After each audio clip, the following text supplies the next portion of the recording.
projeto que muitos cogitam ali em trocar pela própria Render Network. E de fato, é um ótimo projeto com menor capitalização e que tem uma possibilidade tão grande de assimetria. Porém, tem alguns pontos que precisamos aprofundar e por isso a gente vai entender por completo a Akashi Network.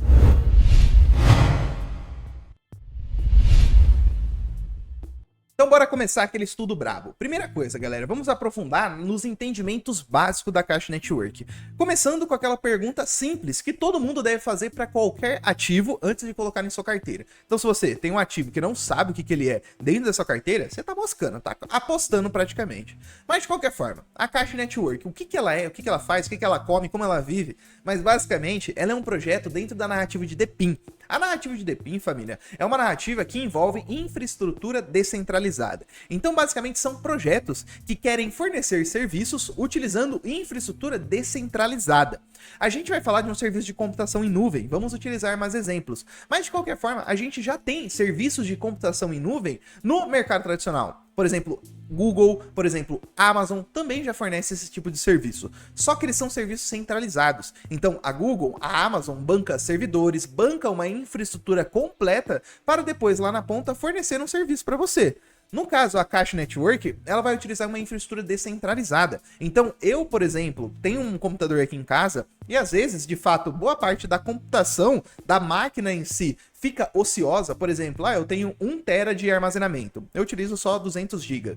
O restante eu poderia fornecer para um projeto e, em troca, receber alguns tokens como incentivo por eu estar fornecendo essa infraestrutura. Então, numa rede com diversas pessoas também fornecendo essa infraestrutura, recebendo incentivos, a gente acaba descentralizando uma infraestrutura que pode ser muito grande. Então a gente tira atores muito grandes como Google, Amazon e acaba utilizando ali infraestruturas descentralizadas como a Akashi Network. Tem grandes projetos como a própria Render, por exemplo. Então isso que envolve a narrativa de DePIN. E eu dei o exemplo ali de computação em nuvem, mas a gente tem diversos outros tipos de infraestrutura descentralizadas colocada dentro dessa mesma narrativa. Então, depois de tudo isso que eu expliquei, a gente já começa a entender um pouquinho onde a Akashi se encontra. Nesse caso, eles querem aproveitar uma rede descentralizada ali de infraestrutura para fornecer serviços em nuvem. Aí ele quer trazer também serviços seguros, transparentes e eficientes, coisa que também a gente se beneficia do universo da blockchain. Também tem algumas características principais aqui da própria Akashi Network, do produto dela, onde ela tem uma infraestrutura ali de código aberto. Também ali tem Kubernetes, que são alimentadas pelas próprias infraestruturas descentralizadas, que são como se fossem redes, tá bom? E também tem armazenamento persistente, por conta ali de ter um armazenamento ilimitado por conta dessa infraestrutura, IP dedicado, onde também a Akashi Network consegue fornecer um endereço ali de rede, que acaba sendo bem interessante, principalmente para quem já é mais aprofundado dentro daí dessa profissão, ou até mesmo ali dentro dessa facilidade que o mundo cripto também fornece pra gente, galera. Para quem tem conhecimento, redes, infraestrutura, programação, o mundo cripto é um prato cheio. Então por isso que até mesmo infraestrutura como essa, partindo de um serviço descentralizado, pode brilhar muitos olhares, principalmente da galera que é dessa área, tá bom? Mas de qualquer forma, voltando também é despermissionada e também de ponto a ponto privada por conta da tecnologia blockchain. Então, galera, tudo isso a gente já entendeu o que é a Akashi Network. Agora, aprofundando na braba, galera, eu já começo a entender que ela tem dois produtos principais. O primeiro é o Akashi Console. Esse é para aqueles usuários que vão solicitar serviço na Akashi Network, que seja um serviço de armazenamento, que seja um serviço ali até mesmo de GPU, que é de placa de vídeo. Sim, a Akashi Network eu consigo solicitar um serviço desse, mas sempre que eu vou solicitar um serviço da Akashi Network, eu vou no Akashi Console. E eu tenho um requisito mínimo para cumprir para solicitar esses serviços. Só que é bem básico, galera. O usuário, a partir de 0,5 AKT dentro da carteira, ou até mesmo 5 SDC na wallet, aí sim, esse camarada começa a poder solicitar um serviço de implementação. Claro que tem os custos envolvidos, onde cada ali tipo de serviço você vai ver qual que é o custo, mas de qualquer forma você tem um requisito mínimo para participar.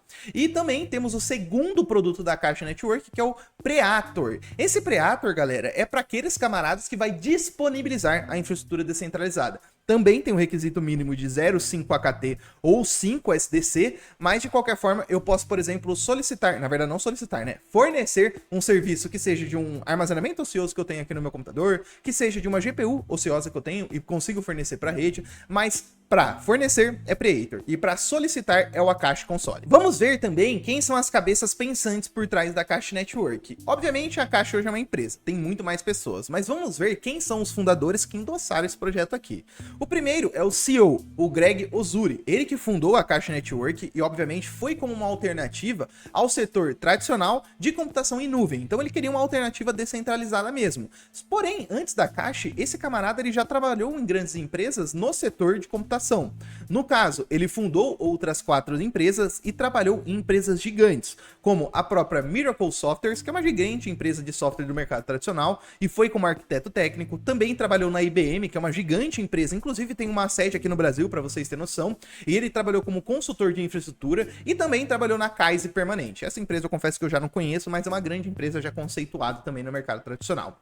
E esse é a carinha do camaradinha, então sempre quando você visualizar, lembre da Akashi Network. Agora, o CTO é o Adam Bozaniak, ele é um veterano já no espaço de engenharia de software, ocupou cargos ali relevantes, principalmente no cargo sênior dentro dessa profissão, desde 2006, e ele também tem experiência em domínios de desenvolvimento de software, também trabalhou em automação de controle de qualidade na Symantec, que também é gigante no mercado tradicional, engenharia de segurança na Mudynamics e também engenharia aí de servidor na Topsim Media. Essa Topsim Media aí também é gigante no mercado tradicional e ele também aí confundou outras 2 empresas com o seu amigão aqui, isso mesmo, o Greg. Então, esses 2 camaradas que têm uma bagagem relevante já no mercado ali de tecnologia, mas nenhum é um CEO dessas grandes empresas, só trabalhou em cargos altos. Porém, esses camaradas já são do setor, então não é aqueles qualquer um também que criou um projetinho aí de garagem. A Akashi Network, uma coisa que eu acho positiva nela é a questão das mídias sociais, que realmente são bem engajadas, família. Eles têm mais de 115 mil seguidores no Twitter, dentre os seguidores deles, os maiores influentes do mercado, os maiores analistas do mercado cripto, também olham esse projeto com um grande potencial dentro da narrativa de DePIN. Então, por isso que realmente as mídias sociais deles são bem engajadas, não só em seguidores, mas também em engajamento ali das postagens. Também o seu Discord é relativamente grande, tá bom? 18 mil membros não é um absurdo como a gente já viu aí outros projetos, porém mesmo assim eu vi que na comunidade deles também tem trabalho de bastante desenvolvedores que utilizam a infraestrutura da Akashi Network. Nada muito absurdo como eu falei para vocês, porém mesmo assim bastante engajado. E observando diretamente números, galera, já conseguimos visualizar que em questão de provedores a gente não tem um número tão estratosférico. Tanto é que a gente tem 78 provedores ativos na rede principal, que seja de armazenamento em nuvem, que seja também ali de placa de vídeos, mas esse é o número e praticamente a distribuição global que a gente tem ali de provedores hoje da Akashi Network.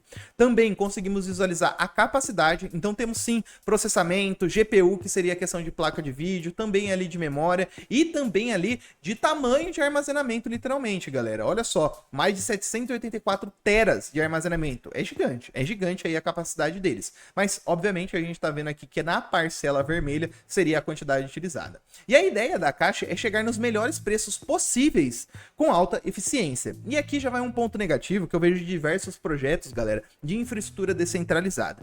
Porque, querendo ou não, família, para analisar. A gente tem grandes empresas hoje no mercado tradicional. Eu dei de exemplo no começo do vídeo, poxa, Amazon, Google, são gigantes empresas já consolidadas.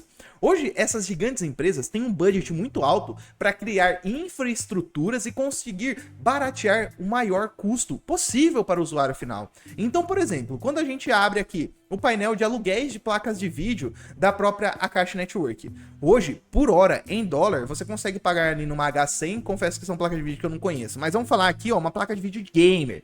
É que tem muitas placas de vídeo aqui que é de processamento, porque muito da Akashi Network, galera, a gente vê que é direcionado principalmente ali para inteligências artificiais. E processamento de inteligência artificial acaba utilizando placa de vídeo e processamento ali de CPU. Então, por exemplo, aqui, se a gente for em placas de vídeo menores, como a 3070, 14 centavos de dólar por hora. Beleza. Não é algo super estratosférico, mas é algo relevante. Placa de vídeo com uma H100, 1,52. Acaba ficando um pouquinho mais custoso. Agora, galera, quando a gente compara com outros players, só que do mercado tradicional, como o próprio AWS da Amazon, que é um serviço de computação em nuvem da própria Amazon, cara, a gente consegue visualizar que em armazenamento, claro que eu tava vendo placa de vídeo, mas aqui na questão de armazenamento, a gente já consegue visualizar, cara, que eu consigo, por exemplo, mais de 10 mil terabytes por mês, apenas por 9 centavos, tá bom? Obviamente que isso daqui é por giga. Porém, ainda assim, na ponta do papel, galera, a gente vê que o número é bem mais relevante quando a gente encontra em empresas centralizadas.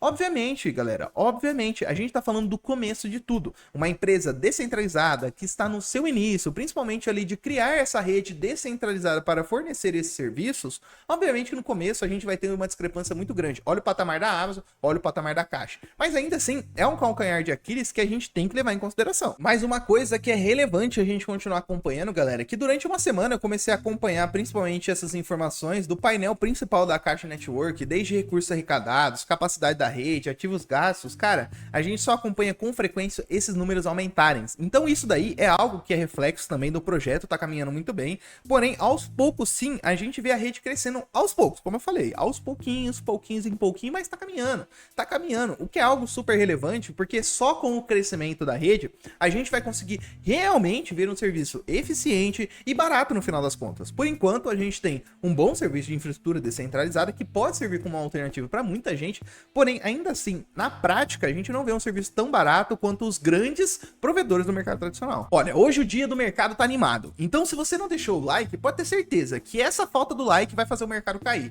Então não faça isso com a gente, deixa o like, isso ajuda demais a incentivar o nosso trabalho e também se inscreva aqui no canal. Estamos ativamente aqui de domingo a domingo trazendo conteúdo de ponta para você. Então eu vou até trazer um adicional. Cara, 5 ativos para você conhecer dentro da narrativa de The Pink que tem um grande potencial aqui no encarte. Agora vamos para aquela parte que eu sei que vocês gostam, que é o tokenomics, né, galera? Não tem o que fazer. Então, o Akash Token, que é o token AKT, ele é um token de utilidade nativa da plataforma, usado como principal meio para governança. Então já sabemos que a questão é governança, mas temos outras questões sim, tá bom? Segurança. Então eu consigo fornecer o AKT para stake e também ali servir como segurança do ecossistema. Troca de valor, ou seja, para swaps dentro do ecossistema da Akash Network, que também é construído em cima do Cosmos Ecosystem. Ou seja, mais um ponto positivo para o ecossistema Cosmos. Não estou falando do token Atom, estou falando do ecossistema Cosmos, que muitos projetos são construídos em cima dele, principalmente hoje também grandes projetos dentro da narrativa de The Pin. E além disso, os incentivos, obviamente, para a galera que vai fornecer esse serviço de computação em nuvem. Vou fornecer aqui uma partezinha do meu computador ocioso, obviamente que eu tenho que ver benefício, então o incentivo tem que ser para mim, não tenho o que fazer. Agora, para ferramentas do ecossistema, como ela está instalada no ecossistema Cosmos, você só consegue acessar com carteiras compatíveis, como a própria Kepler, Kepler, aí é complicado, mas a própria Kepler, a Leap Wallet, Cosmos Station. Eu comumente, galera, utilizo a Kepler, tá bom? Eu acho que ela é mais fácil, simples e até mesmo para fazer o stake é diretamente na wallet. Também rolou fases de pré-vendas ali no decorrer da vida da AKT, só que como o token é um pouco mais antigo, a gente já pode falar que esse token, ele passou pela grande parte de inflação dele. Tem gente que hoje tá no lucro de mais de 13.000%, mas a gente comprou em 2020, meus parceiros, faz muito tempo. Agora, em termos de distribuição, o seu valor inicial, cara, saiu com um market cap relativamente pequeno. Não é à toa que fez 13.000% de valorização. Mas boa parte, como eu falei, é alocada para incentivos do ecossistema. Isso acaba sendo interessante para a gente entender que boa parte da inflação só vai sair para a galera que está fornecendo a infraestrutura. Ou seja, quanto mais pessoas diluírem todas essas recompensas, melhor para o ecossistema. Então a gente precisa crescer para realmente as recompensas ir caminhando até a galera ali que está fornecendo essa infraestrutura. Em termos de preço, galera, não é só a narrativa que se beneficiou muito disso. Uma coisa que eu tenho que deixar claro é que a Akash Network, como ela também acaba beneficiando indiretamente a narrativa de inteligência artificial, não é à toa que a gente vê ela por uma valorização muito braba. E também ela se beneficia dos movimentos que a Render se beneficia, que é no setor principalmente ali de produção de placas de vídeo. A Nvidia, que é uma grande produtora de placas de vídeo, por exemplo, ela também acaba beneficiando diretamente o setor ali de computação em nuvem, renderização, como é o da própria Render. Então a Akash Network, por exemplo, tendo bastante GPUs na sua vida, cara, a gente pode ver sim, de fato, ela sendo beneficiada. Então não só a narrativa, mas também ali como outros catalisadores, como a Nvidia, e também ali a própria narrativa de inteligência artificial, que ajudam diretamente, trouxe essa valorização muito forte desse ativo, onde ele saiu ali de patamares de praticamente, cara, fora brincadeira, de 16 centavos para 20 de novembro de 2022 para mais de 8 dólares na sua ATH, que atingiu, principalmente lá em 2021, porém, mesmo assim, esse ano atingiu mais de 7 dólares. E por mais que o token não lançou recentemente, já lançou faz um tempo, a gente vê que boa parte da emissão total de tokens aqui, AKT, vai lá para meados de 2030. Então a gente ainda está no meio aí desse caminhar da inflação do próprio token. Então, de um modo geral, família, observando e estudando a Akashi Network, ela sim é um excelente projeto dentro da narrativa de DePIN. Também já está com a sua ferramenta ativa, principalmente para solicitação ali de serviço de armazenamento, também ali para solicitação de serviço de GPU, também para eu prover uma parte do meu computador para esse tipo de serviço, então de fato ela já está ativa. A minha concepção é que de fato ela se beneficiou muito por conta da narrativa de DePIN propriamente. Então grandes aplicações que se valorizaram muito bem, como Render, entre outros, acabou beneficiando a Akashi também. Só que a Akashi, galera, ela tem uma ferramenta muito funcional, ao contrário também de outras aplicações do mercado cripto. E por ela ter uma capitalização de mercado menor do que a própria Render, ela acaba sendo praticamente a segunda opção em comparação à própria Render Network, que hoje é a maior dentro dessa narrativa que a própria Akashi Network está. Então, como produto, ela realmente está funcional. Não atingiu a eficiência que ela quer trazer, porque no final das contas tem uma grande dificuldade sim para os projetos de DePIN descentralizado. Obviamente, né? Se DePIN é descentralizado, é DePIN. Mas de qualquer forma, ela tem sim um grande calcanhar de Aquiles, que é referente à sua eficiência, que a gente vai precisar de um grande crescimento do ecossistema para ela atingir realmente a eficiência, o custo que ela quer trazer ali para os usuários. E no final das contas, a gente não pode deixar de esclarecer uma coisa. Como eu falei, dos pontos prejudiciais em comparação de uma empresa no mercado tradicional para uma empresa no mercado descentralizado, é o tamanho do budget, o quanto eles conseguem investir. E DePIN, galera, é uma narrativa que na prática também as aplicações sofrem muito com o problema de latência. Como a gente lida com aplicações que muitas das vezes estão longe do Brasil, como até mesmo vou mostrar para vocês, estão mais lá para América do Norte, Europa, um ou outro na Ásia, até mesmo aqui na região da Oceania. Então, como está tudo muito longe da gente, nós latinos, ou até mesmo diversos países que não estão marcados aqui no mapa, a gente tem esse problema de latência, que para quem é do mercado de games, por exemplo, conhece como ping, que é o tempo de resposta que nós daqui vai receber da informação que está vindo lá do outro lado. Então, hoje, como uma Amazon, uma Google vem aqui pro Brasil, eles conseguem colocar cabo de fibra para levar informação de uma cidade até outra totalmente subterrânea, ou seja, literalmente de ponto a ponto. Agora, quando a gente fala de uma infraestrutura descentralizada, tem esses pontos que na prática acaba não favorecendo muito esses projetos e até mesmo trazendo uma certa limitação. Mas eu sei que você quer saber, será que a Akashi vale mais a pena que Render? Vale a pena realizar essa troca? Cara, na minha concepção, eu nunca recomendo você realizar uma troca de ativo. Eu imagino que você deve cogitar. E realmente, por exemplo, se uma renda você tiver com muita valorização, às vezes um ativo de menor capitalização também pode favorecer o seu portfólio por completo. Às vezes, se você não tem a Akashi Network. Mas é claro, você tem que estudar e realmente ver se vale a pena para você, como investidor, ter a Akashi Network na sua carteira. Mas de qualquer forma, vamos fazer uma comparação direta. Galera, hoje a Render é o maior projeto dentro dessa narrativa. A Akashi Network podemos dizer que é o segundo maior dentro dessa narrativa. A Akashi Network, o foco dela é bastante na computação em nuvem, principalmente na parte que vai fornecer processamento para alimentação de inteligências artificiais, entre outros produtos parecidos.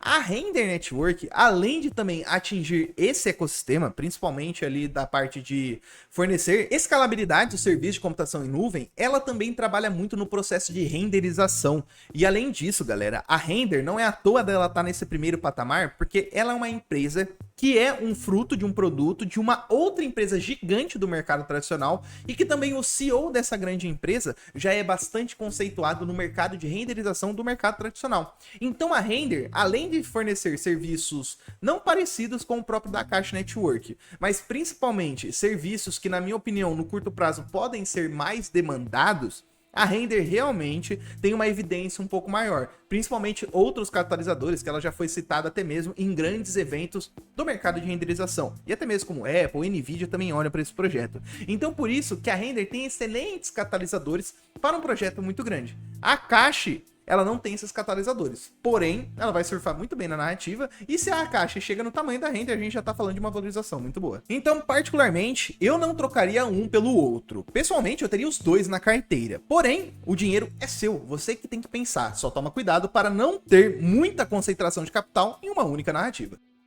Então, basicamente é isso, família. Aquele overview em cima do Akashi Network, um grande projeto em evidência que chamou bastante atenção do mercado cripto, um dos maiores dentro da narrativa de DePIN, que também aproveita indiretamente da narrativa de inteligência artificial. Se gostou, deixa o like, isso ajuda demais a incentivar o nosso trabalho, e também se inscreva. A gente está ativamente de domingo a domingo aqui trazendo conteúdo que não para pra você. Tamo juntão, um forte abraço, falou!